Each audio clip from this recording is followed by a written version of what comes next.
membalas mulut busuk ibu mertua dan kakak ipar.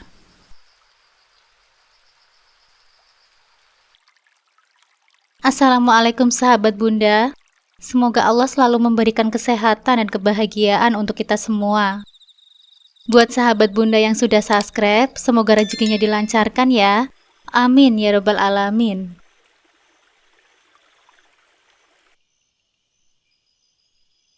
Pagi itu aku dan Mas Irwan duduk di ruang tunggu rumah sakit dengan perasaan cemas bercampur harap.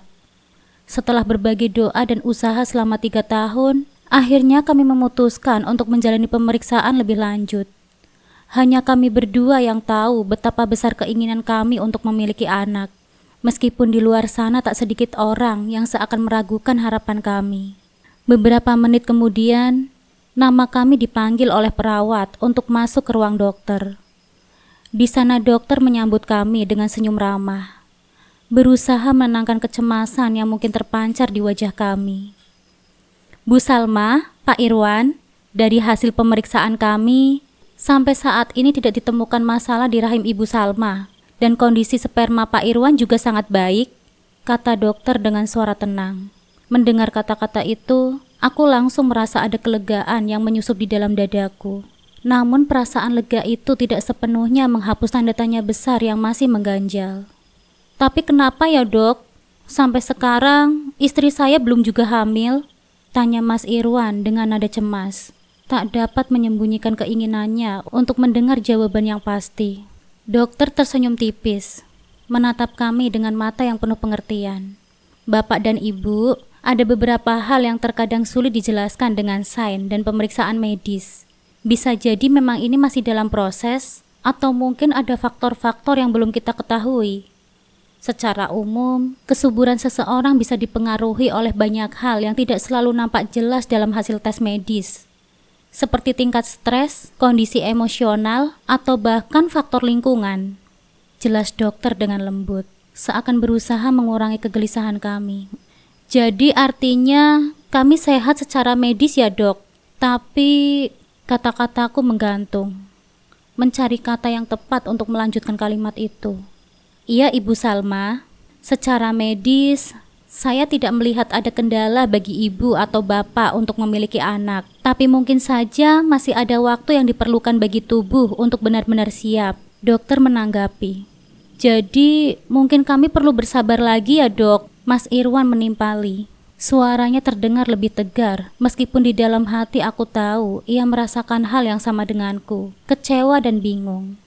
Dokter mengangguk sambil tersenyum. Iya Pak Irwan, mungkin bersabar dan terus berdoa bisa membantu. Kadang keajaiban datang pada saat yang tidak kita duga. Aku dan Mas Irwan saling berpandangan.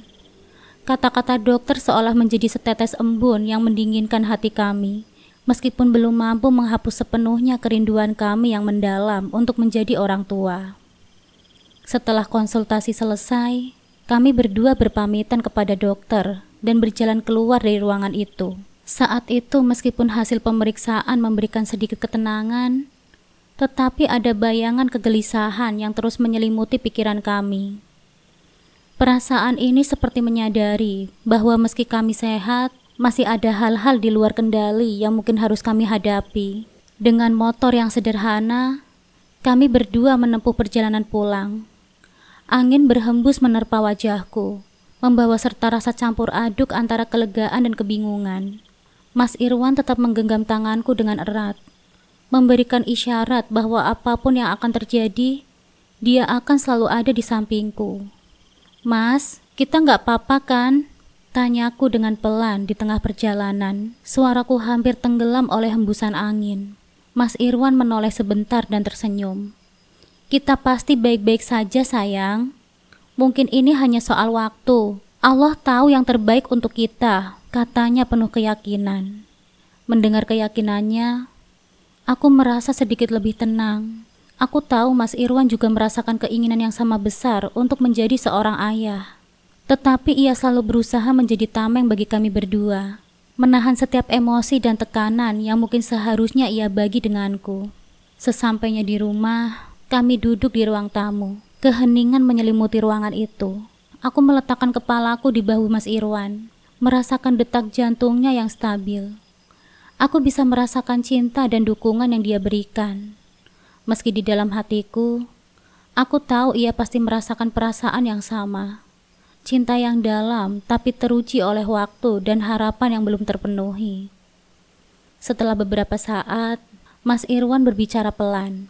Sayang, meski mungkin belum saatnya, aku tetap yakin kita akan punya anak. Mungkin Allah sedang menyiapkan agar kita lebih kuat, agar nanti bisa menjadi orang tua yang lebih siap dan bijak. Kita harus berusaha terus sayang, tapi jangan sampai hal ini membuat kita kehilangan kebahagiaan kita yang sudah ada. Kata-kata Mas Irwan kembali menyadarkanku, mengingatkan betapa bersyukurnya aku memiliki suami sebaik dirinya. Meskipun perjalanan kami menuju impian untuk memiliki anak masih panjang, aku tahu bahwa kami tidak berjalan sendirian. Kami berjalan bersama-sama, bergandengan tangan, melangkah dengan cinta dan harapan yang kami percayai. Namun alih-alih kebahagiaan setelah menikah, aku dan Mas Irwan justru seringkali harus menelan pahitnya sindiran dan ejekan.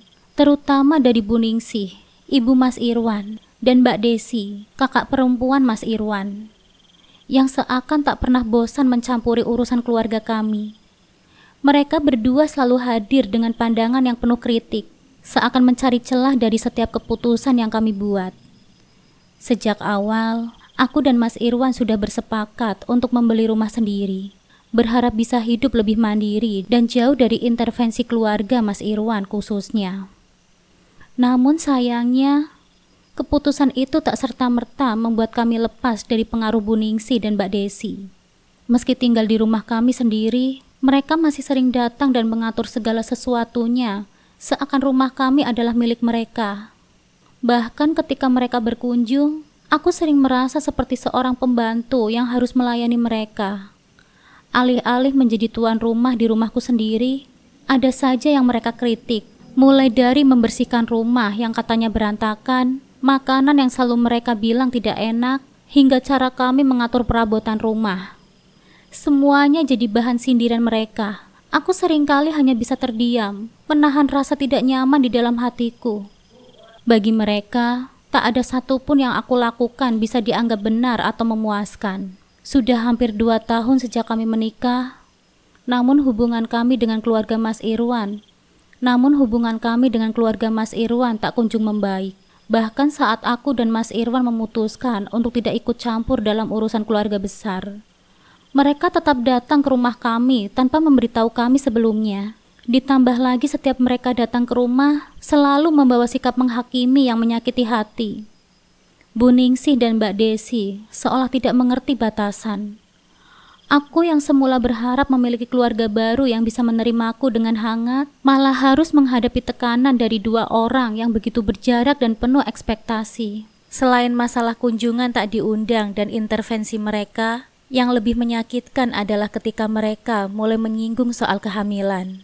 Setiap kali kami disuruh berkunjung ke rumah mereka, Bu Ningsih dan Mbak Desi tak pernah melewatkan kesempatan untuk menyinggung soal kehidupan kami. Mbak Desi yang hidup dengan suaminya yang seorang pelaut sukses, seringkali memamerkan segala kemewahan di rumahnya. Dari perabotan baru hingga barang-barang mahal yang membuatku merasa rendah diri. Ditambah lagi masalah anak selalu menjadi bahan ledekan mereka, seolah mereka tak pernah mau mengerti perasaan kami. Mereka selalu berkata, kalau memang sudah siap menikah, ya seharusnya siap jadi orang tua dong. Masa menikah lama tapi belum juga punya anak? Sindiran-sindiran seperti itu sangat menyakitkan. Apalagi karena aku tahu bahwa aku sudah berusaha sekeras mungkin untuk bisa hamil, tetapi belum juga berhasil. Aku bahkan sudah memulai berbagai pemeriksaan bersama Mas Irwan untuk memastikan kesehatan kami berdua. Kami sudah mencoba segalanya, tetapi Allah belum mengaruniai kami anak. Namun Bu Ningsih dan Mbak Desi tak pernah tahu, apalagi mengerti betapa kami juga merasa terluka dengan kondisi ini. Bukannya memahami, mereka malah terus menghakimi kami. Mas Irwan sebenarnya sangat marah dengan perilaku ibu dan kakaknya. Terutama ketika mereka mulai menyindir soal kehamilanku atau membandingkan kehidupan kami dengan kehidupan Mbak Desi yang lebih berkecukupan. Mas Irwan sadar betul bahwa sejak ayahnya meninggal, Keluarganya selalu merasa iri karena ia mendapatkan bagian warisan yang lebih besar. Sementara Bu Ningsih dan Mbak Desi mendapatkan bagian yang lebih kecil. Warisan ini yang seharusnya membawa kedamaian, justru menjadi pemicu ketegangan di antara Mas Irwan dan keluarganya. Mereka merasa seolah-olah Mas Irwan telah merampas hak mereka. Padahal sebenarnya semua itu sudah diatur dengan adil oleh almarhum ayah Mas Irwan. Lebih dari itu, ketika Mas Irwan memilih untuk menikah denganku, bukan dengan perempuan pilihan keluarganya, Bu Ningsih dan Mbak Desi semakin memperlihatkan ketidaksukaannya.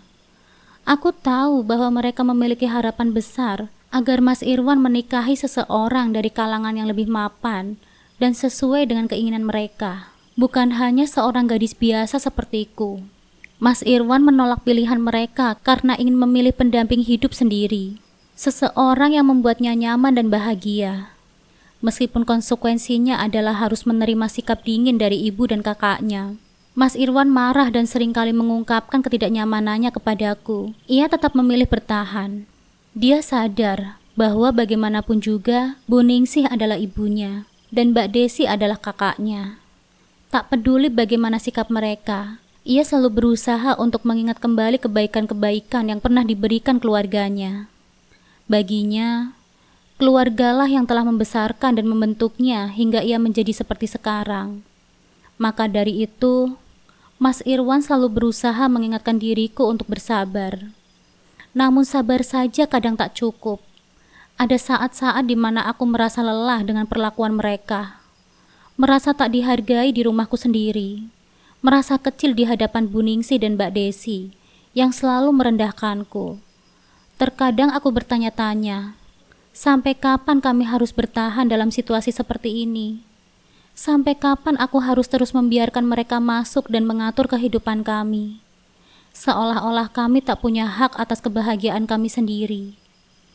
Dalam diam, aku sering berdoa, memohon kepada Allah agar memberikan kekuatan untuk menghadapi semua ini. Aku tahu bahwa apa yang aku lalui bersama Mas Irwan adalah ujian bagi kami. Sebuah cobaan yang harus kami lalui bersama. Tapi aku juga berharap, semoga suatu hari nanti, Bu Ningsih dan Mbak Desi bisa melihat ketulusan cinta kami, bisa memahami bahwa meski kami belum dikaruniai anak, kami tetaplah keluarga yang utuh dan bahagia. Dan meski sampai sekarang mereka belum mengerti, aku akan terus mencoba bersabar. Demi cinta yang kumiliki untuk Mas Irwan dan harapan bahwa suatu hari nanti, kami juga akan memiliki kebahagiaan kami sendiri. Kebahagiaan yang tak perlu lagi disusupi oleh sindiran dan ejekan dari keluarga yang seharusnya mendukung kami.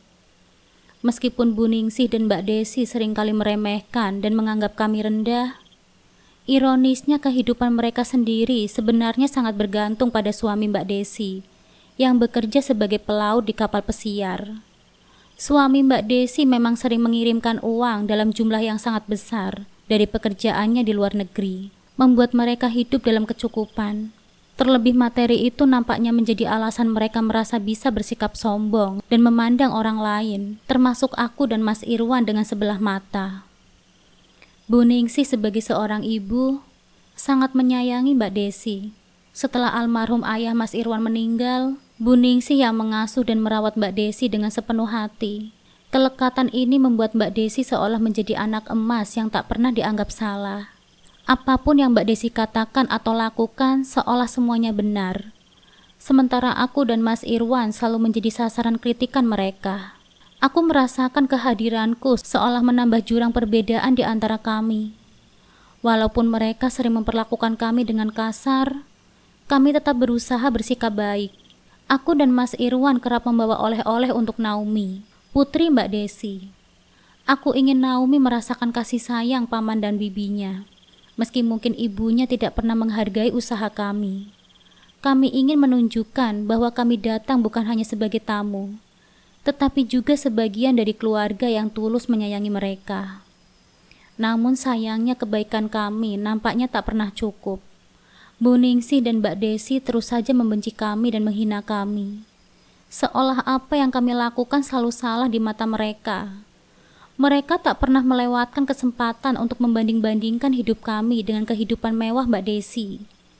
Aku masih ingat dengan jelas ketika Bu Ningsih berkata dengan nada yang meremehkan, "Rumah kalian itu kecil sekali ya, kapan bisa sebesar rumah Desi?" Kata-kata itu begitu menohok dan membuatku merasa seolah-olah keberadaan kami tidak lebih dari sebuah budak dari mereka. Meskipun begitu, Mas Irwan selalu mengingatkanku untuk bersabar. Dia berkata bahwa apapun yang terjadi, kami harus tetap menjaga hubungan baik dengan keluarga. Namun ada kalanya aku merasa sudah di ujung kesabaran. Kebaikan yang kami berikan selalu dibalas dengan ejekan. Padahal kami tak pernah meminta apapun dari mereka. Kami hanya ingin diterima dan dihargai sebagai keluarga. Tetapi nampaknya dalam pandangan mereka, keluarga yang layak dihormati hanyalah keluarga yang berstatus sosial tinggi dan berkecukupan. Rasa sakit hati itu semakin terasa setiap kali mereka dengan bangga membicarakan kehidupan mewah mereka. Tanpa sungkan mereka akan menceritakan tentang barang-barang mahal yang dibeli oleh Mbak Desi, atau liburan mereka ke luar negeri yang dibayarkan oleh suaminya. Bu Ningsih pun tak pernah ragu untuk menunjukkan betapa bangganya dia kepada Mbak Desi. Seakan menegaskan bahwa Mbak Desi lebih berhasil, lebih kaya, dan lebih beruntung daripada kami. Sementara kami hanya bisa terdiam, berusaha menahan perasaan yang berkecamuk di dalam dada. Setiap kali mendapati perlakuan itu, aku selalu berusaha menguatkan diriku. Aku berdoa di dalam hati, memohon kepada Allah agar memberikan kami kekuatan untuk bersabar. Aku ingin tetap percaya bahwa suatu hari nanti, Bu Ningsih dan Mbak Desi bisa melihat kebaikan kami, bahwa mereka bisa memahami bahwa hidup tidak hanya tentang materi dan status. Aku berharap mereka akan sadar bahwa kami juga punya hati yang penuh cinta, meski tidak bisa diwujudkan dalam bentuk harta yang melimpah. Namun harapan itu masih terasa jauh. Hingga saat ini, Bu Ningsih dan Mbak Desi masih memandang kami dengan hinaan, seakan kami tak pernah pantas berada di antara mereka. Setiap kali ada acara keluarga besar, Bu Ningsih dan Mbak Desi tak pernah melewatkan kesempatan untuk merendahkan kami di hadapan semua orang. Di tengah tawa dan cerita keluarga yang seharusnya membawa kebahagiaan, mereka selalu menyelipkan komentar pedas yang sengaja ditunjukkan untuk mempermalukan kami. Mereka menyinggung soal pekerjaan Mas Irwan yang sebagai guru honorer dan mempertanyakan keputusanku bekerja sebagai editor. Seolah-olah pekerjaan kami tak cukup membanggakan atau sepadan dengan kebanggaan mereka atas suami Mbak Desi yang seorang pelaut. Tak jarang mereka akan membandingkan kehidupan kami dengan kehidupan mereka yang serba berkecukupan. Bu Ningsih pernah berkata di depan semua orang, "Kalau saja Irwan ini mau mendengarkan kata ibunya dulu dan menikah dengan pilihan ibunya, pasti hidupnya sekarang sudah lebih baik." Dengan nada suara yang jelas penuh sindiran, Mbak Desi akan menimpali dengan tawaannya yang menyakitkan, menyebut-nyebut bagaimana hidup kami seolah hanya berputar di lingkaran keterbatasan. "Ya sudahlah, kita tidak bisa berharap banyak kalau dari awal memang memilih jalan yang sempit," katanya dengan nada tinggi, sambil melirik ke arahku dengan pandangan yang meremehkan. Aku melihat raut wajah Mas Irwan yang mulai berubah. Terkadang meskipun mencoba menahan diri, dia tak bisa menyembunyikan kesedihan dan kekecewaannya. Tangannya menggenggam tanganku dengan erat di bawah meja, seolah meminta dukungan. Dalam hati aku tahu, dia sedang menahan sakit yang sangat dalam. Namun Bu Ningsih dan Mbak Desi tidak peduli. Bagi mereka, ucapan itu hanyalah candaan. Meskipun kami tahu benar bahwa ucapan itu bukanlah sekedar candaan, melainkan sindiran yang disengaja untuk membuat kami merasa rendah. Setiap kali pulang dari acara keluarga, suasana di antara kami selalu terasa hampa. Mas Irwan seringkali terdiam sepanjang perjalanan, tenggelam dalam pikirannya sendiri. Aku tahu betapa beratnya situasi ini bagi dia. Dia merasa seperti orang asing di tengah keluarganya sendiri. Orang yang tidak dihargai oleh ibu dan kakaknya. Namun Mas Irwan selalu berkata padaku, "Kita hanya perlu sabar sayang. Mungkin mereka belum melihat apa yang kita perjuangkan." Meskipun di dalam hatiku, rasa sakit itu kian menumpuk. Kadang aku berpikir, sampai kapan kami harus terus bersabar? Namun di tengah derita itu, perlahan kami menemukan kekuatan yang tak pernah kami sadari sebelumnya. Sindiran dan hinaan mereka menjadi motivasi bagiku dan Mas Irwan untuk terus bekerja keras. Aku mulai mendedikasikan lebih banyak waktu dan usaha pada pekerjaanku sebagai editor, berusaha menghasilkan tulisan yang tidak hanya bermakna, tetapi juga bisa membawa perubahan. Mas Irwan pun bertekad untuk membuktikan kemampuannya sebagai guru. Dia terus mengasah keterampilannya, mengikuti berbagai pelatihan, dan tak pernah berhenti mengikuti seleksi untuk menjadi guru tetap. Hari demi hari, kami lalui dengan kerja keras dan doa yang tak henti-hentinya kami panjatkan. Perlahan usaha kami mulai menampakkan hasil. Hingga akhirnya saat kami tunggu-tunggu pun tiba. Mas Irwan berhasil lolos tes seleksi calon pegawai tetap dan ia kemudian diangkat menjadi guru tetap di sekolahnya. Itu adalah momen yang sangat berarti bagi kami, karena tidak hanya menandakan peningkatan dalam karirnya, tetapi juga memberikan kestabilan finansial yang selama ini kami perjuangkan. Kami merasa seolah telah melewati fase terberat dalam hidup kami, dan akhirnya bisa merasakan secercah kebahagiaan. Namun kejutan tak berhenti di situ. Beberapa bulan setelah Mas Irwan diangkat menjadi guru tetap, tulisanku di majalah tempat aku bekerja mendapatkan penghargaan. Tulisanku yang mengangkat cerita-cerita inspiratif tentang perjuangan hidup orang-orang kecil ternyata menyentuh banyak hati, termasuk para kritikus yang memberikan apresiasi tinggi pada hasil karyaku. Penghargaan itu bukan hanya kebanggaan pribadi, tetapi juga bukti bahwa kerja kerasku dihargai oleh dunia luar. Dan saat itulah hidup kami berubah drastis. Kami kini menikmati hidup yang jauh lebih baik.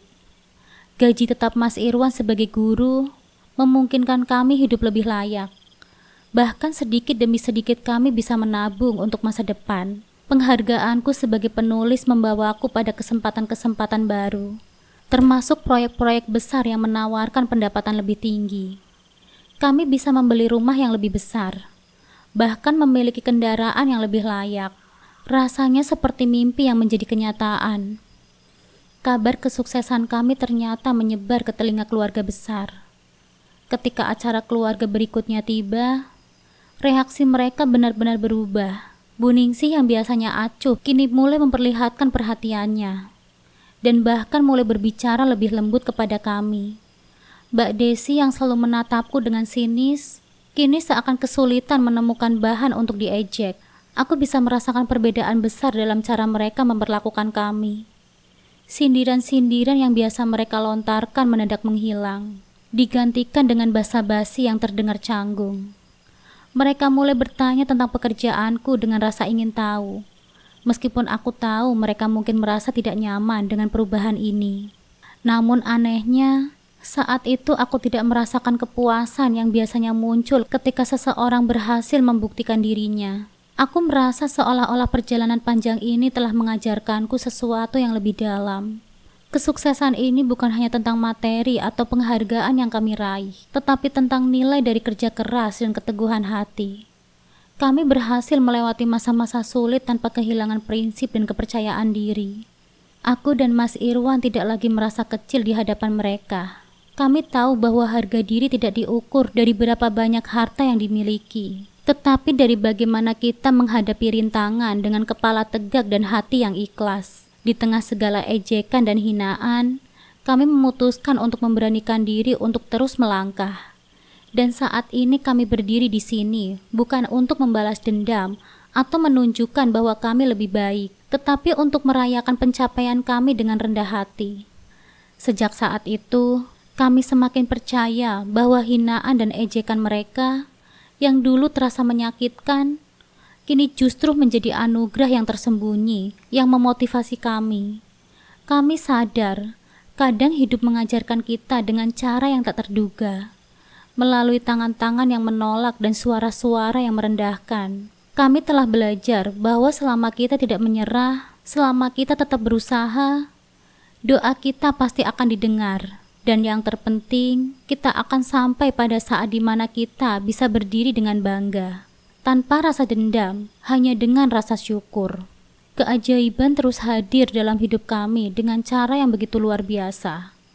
Setelah sekian lama menunggu, aku akhirnya menerima kabar yang selama ini kami harapkan dengan sepenuh hati. Aku dinyatakan positif hamil. Ketika melihat hasil pemeriksaan itu, aku hampir tidak percaya. Aku menatap wajah Mas Irwan yang tertegun sesaat, kemudian mengangkatku dalam pelukan penuh sukacita.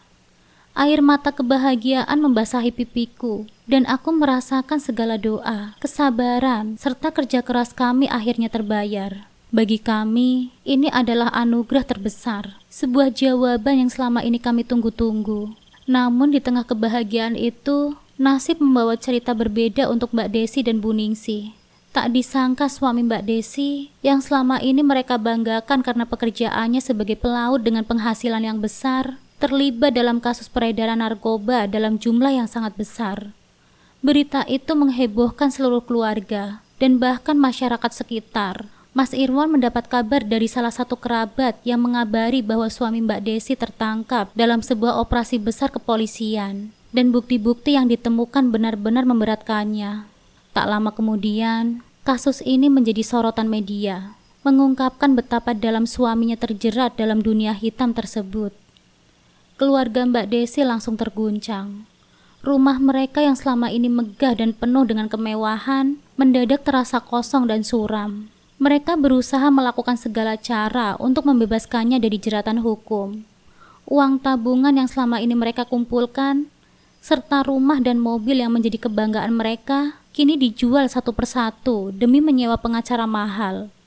Mereka berharap dengan itu, hukuman suaminya bisa diringankan, atau setidaknya ada peluang untuk bebas. Namun kasusnya begitu kuat dan tak terbantahkan. Setelah melalui proses hukum yang panjang dan melelahkan, suami Mbak Desi akhirnya dijatuhi hukuman 20 tahun penjara. Situasi ini membuat Mbak Desi dan Bu Ningsih terpukul dengan hebat. Kehidupan mereka berubah drastis dalam sekejap mata. Hidup yang selama ini dipenuhi dengan kesombongan dan kebanggaan harta, kini berbalik menjadi hari-hari yang penuh kesulitan dan penyesalan. Tak ada lagi kebanggaan atau kesombongan yang dulu kerap mereka perlihatkan. Dalam keputusasaan, mereka mencari bantuan dari semua orang, berharap ada yang mau membantu, hingga akhirnya mereka memutuskan untuk datang ke rumah kami. Pagi itu aku mendengar ketukan pelan di pintu. Ketika aku membuka pintu, di sana berdiri Bu Ningsih dan Mbak Desi. Wajah mereka kusut, nampak lelah, dengan mata sembab seperti habis menangis. Tanpa banyak bicara, mereka segera bersimpuh di hadapanku. Air mata Bu Ningsih mengalir tanpa henti. "Tolonglah kami," katanya dengan suara bergetar. Mbak Desi menunduk, tak sanggup menatap wajahku. Bu Ningsih memohon agar kami membantu biaya untuk banding suaminya, berharap hukuman bisa diringankan. "Kami tahu kami dulu salah. Kami sering menyinggung perasaan kalian. Tapi tolonglah kami. Kami benar-benar tidak punya siapa-siapa lagi," ucap Bu Ningsih. Sesekali menyeka air matanya yang terus mengalir. Mbak Desi pun ikut menangis. Suaranya lirih, penuh kepasrahan. Semua harga diri yang dulu mereka banggakan seakan tak tersisa, hancur berkeping-keping.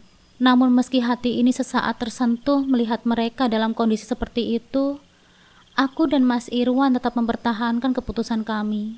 Dalam hati aku tak bisa melupakan ejekan dan hinaan yang dulu mereka lontarkan. Setiap luka yang mereka torehkan pada kami, yang semula aku coba lupakan, kini terasa begitu nyata. Rasanya tak mudah untuk mengabaikan semua kenangan pahit itu. Mas Irwan yang selama ini lebih banyak diam, maju ke depan dan berbicara dengan tegas namun lembut. "Kami sangat prihatin dengan keadaan kalian sekarang. Tapi maaf, kami tidak bisa membantu," katanya. "Selain kami tidak ingin membela tersangka kasus narkoba, kami juga masih ingat bagaimana kalian memperlakukan kami dulu." Wajah Bu Ningsih dan Mbak Desi nampak semakin pilu mendengar penolakan itu. Mereka berusaha bersujud, bahkan memohon-mohon di lantai. Namun aku dan Mas Irwan tetap pada keputusan kami. Sikap ini bukan karena kami mendendam, melainkan kami merasa bahwa keadilan harus ditegakkan. Kami tak bisa membela orang-orang yang jelas-jelas bersalah dalam kasus yang merugikan banyak orang. Terlibat dalam kasus narkoba bukanlah hal yang kecil yang bisa begitu saja diabaikan. Meskipun berat, keputusan ini adalah bagian dari prinsip yang kami pegang teguh. Ketika mereka akhirnya bangkit dan pergi meninggalkan rumah kami, aku merasa campur aduk. Di satu sisi aku masih mengingat luka yang mereka torehkan. Tetapi di sisi lain, aku merasa kasihan melihat mereka hancur seperti ini. Meskipun begitu, aku menyadari bahwa setiap orang harus mempertanggungjawabkan perbuatannya. Jika hari ini mereka merasakan kesulitan yang sama seperti yang dulu mereka ciptakan untuk kami, mungkin inilah bagian dari perjalanan hidup yang harus mereka terima. Seiring waktu, aku dan Mas Irwan semakin sibuk mempersiapkan kedatangan buah hati kami. Aku sadar hidup ini selalu membawa kejutan yang tak terduga, baik dalam bentuk ujian maupun anugerah. Bagi kami kebahagiaan ini adalah berkah yang luar biasa. Hadiah dari kesabaran dan doa kami yang tak henti-hentinya. Sedangkan bagi Bu Ningsi dan Mbak Desi, ini mungkin menjadi waktu mereka untuk merenung dan belajar dari setiap tindakan mereka di masa lalu. Kami berusaha menjalani hidup kami dengan rasa syukur dan berjanji untuk selalu rendah hati. Momen ini mengajarkan kami betapa pentingnya menjaga hubungan baik dengan orang lain. Karena hidup ini penuh dengan ketidakpastian. Dan yang paling penting, setiap tindakan akan selalu ada balasannya, baik ataupun buruk, yang pada akhirnya akan membentuk masa depan kita masing-masing. Beberapa tahun kemudian, kehidupan kami berubah semakin baik dan penuh kebahagiaan. Rumah kami kini dipenuhi dengan tawariang buah hati yang sudah lama kami nantikan. Anak kami tumbuh dengan sehat, menjadi pusat kebahagiaan dan sumber cinta baru dalam hidup kami. Setiap kali melihat senyumannya, aku dan Mas Irwan merasa semua perjuangan dan kesabaran kami terbayar lunas. Perjalanan kami memang penuh dengan lika-liku dan ujian. Dari hinaan dan ejekan yang dulu sering kami terima, hingga kesulitan-kesulitan yang sempat membuat kami bertanya-tanya, apakah kami tidak akan pernah keluar dari bayang-bayang penilaian buruk keluarga. Namun semua itu telah menjadi kenangan yang kini hanya sesekali muncul di dalam benak kami, sebagai pengingat akan kekuatan doa dan kesabaran. Sementara itu Bu Ningsi dan Mbak Desi tetap menjalani kehidupan mereka, meski dalam kondisi yang jauh berbeda dari sebelumnya. Mbak Desi harus berjuang keras untuk menghidupi putrinya seorang diri, setelah suaminya dijatuhi hukuman. Kini kesombongan dan keangkuhan mereka telah tergantikan dengan rasa rendah hati yang baru. Bu Ningsih yang dulu selalu mengatur hidup kami, kini terlihat lebih diam dan tenang. Setiap kali kami bertemu di acara keluarga, mereka tak lagi menunjukkan sikap seperti dulu. Justru mereka sering menundukkan kepala, seolah menyesali setiap kata-kata yang pernah mereka ucapkan. Kami sudah memaafkan mereka, meskipun tak pernah terucap secara langsung. Hati kami telah terbebas dari rasa sakit di masa lalu, dan kami hanya ingin hidup dengan damai, membesarkan anak kami dengan cinta dan kebijaksanaan. Ketika melihat Bu Ningsih atau Mbak Desi, tidak ada lagi kebencian atau penyesalan di dalam hati kami. Hanya rasa lega bahwa kami telah melewati semuanya. Dari semua kejadian ini, aku dan Mas Irwan belajar bahwa hidup tidak pernah bisa ditebak. Ketika kita bersabar dan terus berbuat baik, apa yang kita tanam pada akhirnya akan membuahkan hasil yang indah. Kami tidak perlu membalas perbuatan buruk orang lain, karena alam semesta memiliki caranya sendiri untuk mengembalikan segalanya ke tempatnya. Dan yang terpenting, kami belajar bahwa kesabaran dan ketulusan adalah kunci untuk meraih kebahagiaan sejati. Kini kami hidup dalam kedamaian, membina keluarga kecil kami yang penuh cinta, jauh dari intrik dan konflik. Apa yang dulu terasa menyakitkan, kini hanyalah bagian dari perjalanan yang membawa kami ke tempat kami berada hari ini. Tempat yang penuh dengan kebahagiaan, ketenangan, dan rasa syukur yang mendalam.